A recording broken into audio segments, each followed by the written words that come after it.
ဒီနေ့ဘွဲရတဲ့ဆ iam မကိုဂုဏ်ယူပါတယ်ဆ iam မဆ iam မနာမည်လေးတီးပြစေဗျဟုတ်ကဲ့ပါကျမနာမည်ကတော့နော်ရှာမလေးလို့ခေါ်တယ်ပေါ့နော်ဟုတ်ကဲ့ဒီဆ iam မကဘယ်ဒေတာနဲ့လာပြီးတော့မှတက်ရောက်အောင်မြင်ခဲ့တာလဲကျမဆိုရင်ပဲခူးတိုင်းဒေသကြီးခုံးကြီးမှာပေါ့နော်နေပါတယ်ခုချိန်မှာဆ iam မရဲ့ပျော်ရွှင်မှုကဘယ်လောက်များဖြစ်နေတယ်လဲဆိုတော့ပြောပြပေးပါအောင်ဆ iam မပြောရမယ်ဆိုရင်အရန်ပျော်တယ်ပေါ့နော်ဒီလိုတစ်ခါမှလည်းမကြုံဘူးပေါ့နော်ဒါပထမဦးဆုံးကြုံမှုတဲ့အရာဖြစ်တယ်ပေါ့နော်အဲကြောင့်အရန်နဲ့ပျော်ရွှင်ရတယ်ဟုတ်ကဲ့ဆ iam မဒီကျောင်းတက်ခဲ့တဲ့ကာလတစ်လျှောက်လုံးပါပေါ့နော်ဆ iam မဘယ်လိုတွေများစူးစမ်းခဲ့တယ်လဲဆိုတာလေးကို share လုပ်ပေးပါအောင်ဆ iam မဟုတ်ကဲ့ပါပြောရမယ်ဆိုရင်အခက်အခဲအများကြီးနဲ့လည်းကြော်ဖြတ်ရတယ်ပြီးပျော်ရွှင်မှုနဲ့လည်းကြော်ဖြတ်ရတယ်ဆရာမတွေရဲ့အားပေးစကား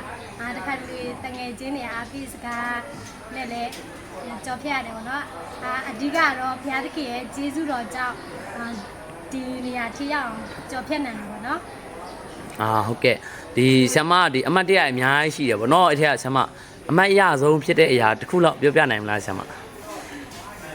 အရဆုံးရတတိပြုံးတာတတိခါဝေးဥမာဆရာမနာပဲအမအရဆုံးရရတယ်တခါကလေးပါတယ်ကလေးပါတယ်မမီဆုံးအရာပေါ့နော်ဆရာကျွန်တော်ပြောတာတတိထောင်းသိလား IBS မှာဆို ECE မှာဆိုရင်movement တွေလောက်ရတဲ့အရာပေါ့နော်ဆရာမတွေနဲ့အရန်လောက်ရတဲ့အခါမှာဆိုရင်စိတ်ထဲမှာခံစားရတဲ့အရာတွေအဲ့နေရာမှာဆိုရင်လွတ်လပ်ပုတ်ပါသွားတယ်ပေါ့နော်အဲ့အချိန်မှာဆိုရင်အရန်ပျော်ရွှင်ရတယ်လို့ခံစားရတယ်ပေါ့နော်အဲ့ဒါကတော့အမတ်တရပေါ့နော်ဟုတ်ကဲ့အဲ့ဆိုဆ iam မဒီကျောင်းပြီးသွားတဲ့နောက်ပိုင်းမှာဆ iam မဘာတွေလုပ်ဖို့အစီအစဉ်ရှိလဲဆ iam မရေဘာလုပ်ဖို့အစီအစဉ်ရှိလဲဆိုရင်မူဂျူမှာလုပ်ဖို့အစီအစဉ်ရှိတယ်ပေါ့နော်ဟုတ်ကဲ့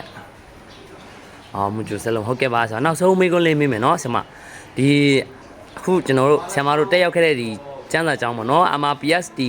မှာရှိတဲ့ကျောင်းသားကျောင်းသူတွေကိုဆ iam မအနေနဲ့အမှားစကားတစ်ခွန်းလောက်ပြောခဲ့ပေးနိုင်မလားဆ iam မ